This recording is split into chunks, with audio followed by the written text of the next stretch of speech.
Dua Raja-Raja pasalnya yang ke-14. Amasya Raja Yehuda. Dalam tahun kedua zaman Yoas bin Yoahas Raja Israel, Amasya anak Yoas Raja Yehuda menjadi raja. Ia berumur 25 tahun pada waktu ia menjadi raja, dan 29 tahun lamanya ia memerintah di Yerusalem. Nama ibunya ialah Yoadan dari Yerusalem. Ia melakukan apa yang benar di mata Tuhan, hanya bukan seperti Daud bapa leluhurnya. Ia berbuat tepat seperti yang diperbuat Yoas ayahnya. Namun demikian, bukit-bukit pengorbanan tidaklah dijauhkan.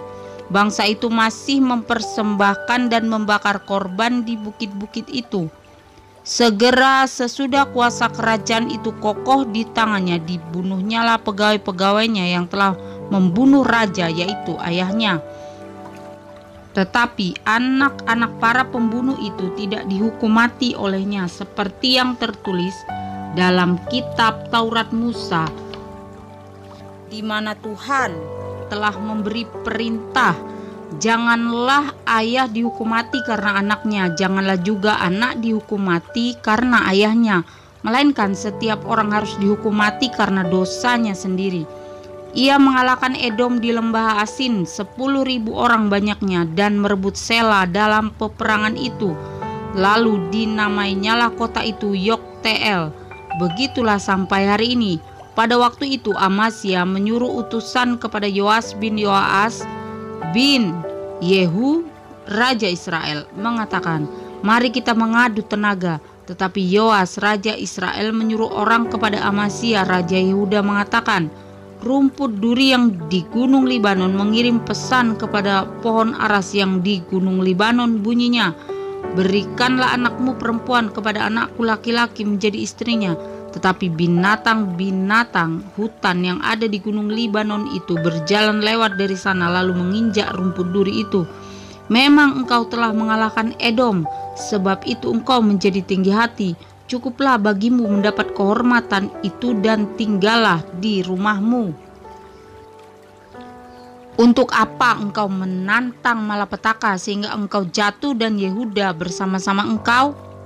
Tetapi Amasya tidak mau mendengarkan. Sebab itu majulah Yoas Raja Israel lalu mengadu tenagalah mereka, ia dan Amasya Raja Yehuda di Bet-Semes yang termasuk wilayah Yehuda. Yehuda terpukul kalah oleh Israel sehingga masing-masing lari ke kemahnya. Yoas Raja Israel menangkap Amasya Raja Yehuda anak Yoas bin Ahasya di Bet-Semes. Lalu Yoas masuk ke Yerusalem dan membongkar tembok Yerusalem dari pintu gerbang Efraim sampai ke pintu gerbang sudut, 400 hasta panjangnya. Sesudah itu ia mengambil segala emas dan perak dan segala perkakas yang terdapat dalam rumah Tuhan dan dalam perbendaharaan istana raja, juga orang-orang sandera. Kemudian pulanglah ia ke Samaria. Selebihnya dari riwayat Yoas, apa yang dilakukannya dan kepahlawanannya dan bagaimana ia berperang melawan Amasya Raja Yehuda, bukankah semuanya itu tertulis dalam kitab sejarah Raja-Raja Israel? Kemudian Yoas mendapat perhentian bersama-sama dengan nenek moyangnya, dan ia dikuburkan di Samaria di samping raja-raja Israel. Maka Yerobeam anaknya menjadi raja menggantikan dia. Amasya bin Yoas Raja Yehuda masih hidup 15 tahun lamanya sesudah matinya Yoas bin Yoahas Raja Israel. Selebihnya dari riwayat Amasya, bukankah semuanya itu tertulis dalam kitab sejarah Raja-Raja Yehuda? Di Yerusalem orang mengadakan persepakatan melawan dia, sebab itu larilah ia ke Lakis. Tetapi mereka menyuruh mengejar dia ke Lakis, lalu dibunuhnya lah dia di sana. Diangkutlah dia dengan kuda, lalu dikuburkan di Yerusalem, di samping nenek moyangnya di kota Daud. Segenap bangsa Yehuda mengambil Azaria yang masih berumur 16 tahun dan mengangkat dia menjadi raja, menggantikan ayahnya Amasya. Ia memperkuat Elat dan mengembalikannya kepada Yehuda. sesudah raja mendapat perhentian bersama-sama dengan nenek moyangnya. Yerobeam bin Yoas, Raja Israel.